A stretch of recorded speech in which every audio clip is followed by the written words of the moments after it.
Hat trick জয়ে play অফে আরো কাছে এগিয়ে গেল দুবার রাজশাহী। আসর থেকেই ছিটকে গেছে সিলেট স্ট্রাইকার্স, তাই আজকের ম্যাচটা তাদের জন্য কেবলই নিয়ম রক্ষার লড়াই ছিল। তবে দুবার রাজশাহীর জন্য এই ম্যাচটা ছিল মহা গুরুত্বপূর্ণ। এমন ম্যাচে দুই বিদেশি নিয়ে খেলতে নেমে বড় জয় পেয়েছে তারা। সর্বশেষ 3 ম্যাচে সব কয়টাইতে জিতাই প্লে অফে আরো কাছাকাছি চলে গেল তাসকিন আহমেদের দল। সোমবার মিরপুরে টস ছেড়ে আগে ব্যাট করতে নেমে নির্ধারিত 20 ওভারে 9টি উইকেট হারিয়ে 117 রান সংগ্রহ করে সিলেট স্ট্রাইকার্স।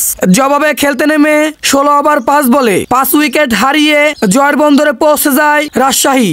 118 রানের জয়ের লক্ষ্য। খেলতে নেমে শুরুটা মোটেও ভালো হয়নি রাজশাহীর।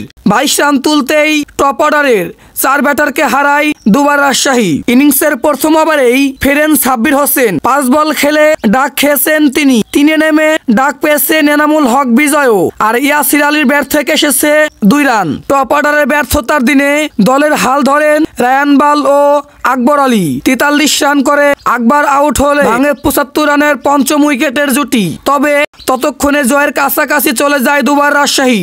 বাকি কাজটা মেহবারকের সঙ্গে নিয়েই সহজেই সেরেছেন রায়ান বাল। এই রিডেশিয়ান অপরাজিত ছিলেন 34 বলে 48 রান করে। এর আগে শুরুতে ব্যাট করতে নেমে নিয়মিত বিরতিতে উইকেট হারিয়েছে সিলেট স্ট্রাইকার্স। টপ অর্ডারে জাকির হাসান ছাড়া আর কেউই দাঁড়াইতে পারেনি। সামিউল্লাহ শিওয়ানি, আরিফুল হকরাও ছিলেন একেবারেই ব্যর্থ। মিডল অর্ডারে জাকির আলী ও আহসান ফাট্টি দলকে টেনে তোলার চেষ্টা করেছেন, তবে কেউই দায়িত্ব নিয়ে এক প্রান্ত আগলে রাখলেও রেখে খেলতে পারেননি। দুজনই উইকেটে থিতু হয়েও সুবিধা করতে পারেননি।